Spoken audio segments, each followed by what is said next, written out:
Ọ̀rọ̀ yìí tuntun wá ń kọjá ibi tí a fẹ́ fọkàn sí báyìí o. Ọ̀rọ̀ yìí ti bá ọ̀nà míì yọ. Òṣèrébìnrin kan rèé Fúnmi Abacha, ó mà ti jáde tán. Òun náà ti wá sọ ohun tó mọ̀ lórí ọ̀rọ̀ Austin Emmanuel pẹ̀lú Aisha Raji. Wọ́n ní ọ̀rọ̀ tí ò bá ti ṣojú ẹni ó máa ń ṣòro sọ, ṣùgbọ́n arábìnrin yìí ó yànnàná ẹ̀, ó fọ́ pẹrẹpẹrẹ ọ̀rọ̀ tó fi yé gbogbo èèyàn mà ní lórí ọ̀rọ̀ pé Aisha Raji àti Austin Emmanuel jọ fìgbà kan wà rí, wọn ò jọ fìgbà kan wà rí. Ó yẹ wá nǹkan fìdílé ẹ wá gbọ́ o. Arábìnrin yìí ní gẹ́gẹ́ bí ó ṣe jẹ́ kàyéfì fóun ni wípé òun rí pé Aisha Raji bẹ̀rẹ̀ sí ní parọ́ ní gbogbo ẹ̀rọ ayélujára wípé òun àti Austin Emmanuel wípé àwọn ò wà rí, bẹ́ẹ̀ ni kò sí nǹkan tó pa àwọn papọ̀ rí. Ó ní bí arábìnrin yìí ṣe ń parọ́ pé àwọn ò jọ wà gangan ló ń dùn òun, tó ń kọ òun lóminú wípé òun fúnra ara òun gangan òun mọ̀ sí ìwà pọ̀ èyí méjèèjì tó jẹ́ wípé ẹ ti jọ wà fún ọjọ́ tó pẹ́. Gẹ́gẹ́ bí tí arábìnrin ọ̀hún sọ tó jẹ́ Fúnmi Abacha, ó ní ní àgbà àkọ́kọ́ tóun ó pàdé Aisha Raji, ó ní nípasẹ̀ Austin Emmanuel òun máa fi pàdé ẹ̀, tí ó ní ó invite òun wá sí ibi eré kan ní pé ó ní kí Austin Emmanuel kó wá bóun darí fíìmù kan tí wọ́n ń pè ní direct, kó wá bóun ṣe director lórí fíìmù ọ̀hún lọ́dún náà lọ́hùn-ún. Ó wá ní àsìkò yẹn gangan òun náà ni òun gbọ́ wípé Austin Emmanuel pẹ̀lú ìyàwó ẹ̀ Jùmọ̀kẹ́ Kúdàísí wípé wọn ò sí papọ̀ mọ́. Bẹ́ẹ̀ ló ní Austin Emmanuel mú Aisha Raji wá sí òkú eré ọ̀hún.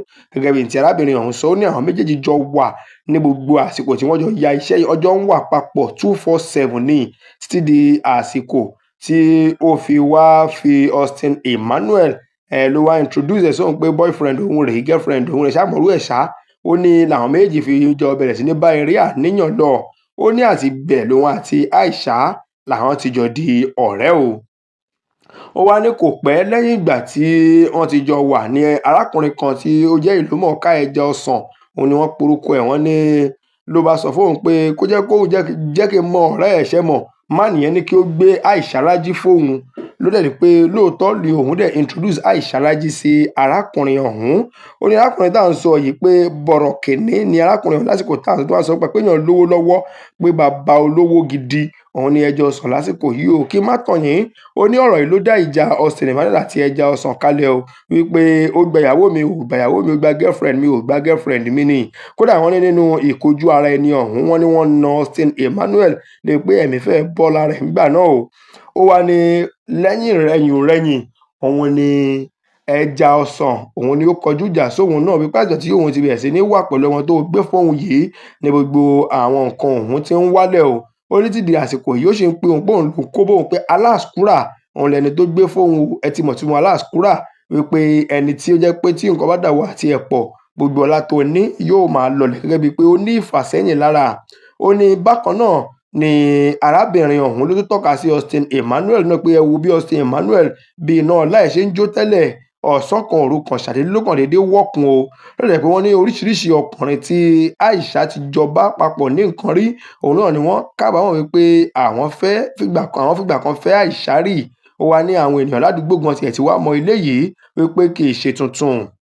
Ó wá ní òun ò bá ti má dárúkọ Aisha Buhari, àbí pé kí òun bá tiẹ̀ ti má sọ pé bóyá nǹkan báyìí ló ṣe, ṣùgbọ́n tó bí òun nínú ni wípé Aisha ó ń deny wípé kò sí ní tó jọ òun àti Aisha Raji, ló ń deny pé kò sí nǹkan tó jọ pé òun àti Austin Emmanuel àwọn òjò àpapọ̀, tó jẹ́ pé ó tún gbé àwọn ọmọ ẹ̀ ṣépè.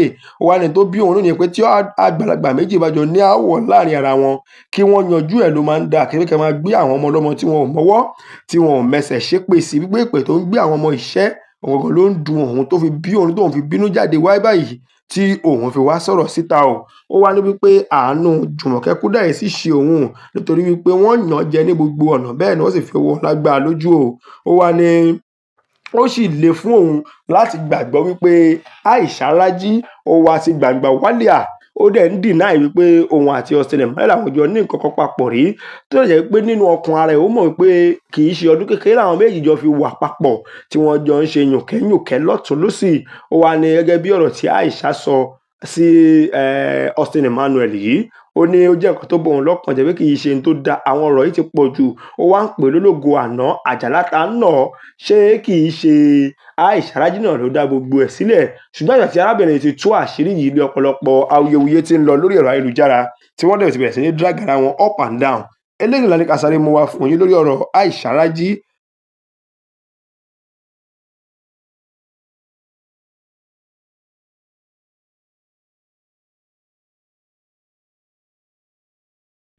FM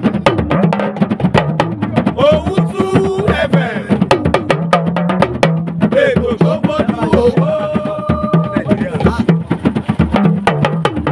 ní gbogbo Nàìjíríà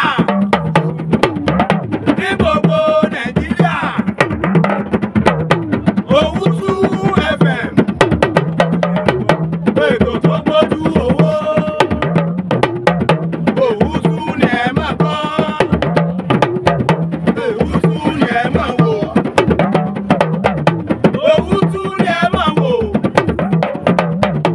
Owutu ni ẹ máa wò. Ìkòròdú ni wọ́n wà. Ìkòròdú ni wọ́n wà. Ẹ máa wò, ẹ máa wò. Àtọmọ kékeré àtàgbàlagbà. Ẹ máa wò, ẹ máa wò. Owutu FM. Owutu FM. Ẹ máa wò, ẹ máa gbọ́. Ètò tó ta lẹ́nu. Ètò tó ta lẹ́nu. Owutu, Owutu. Owutu. Thanks for watching. Kindly subscribe to our YouTube channel, Owutu FM Lagos. Bye.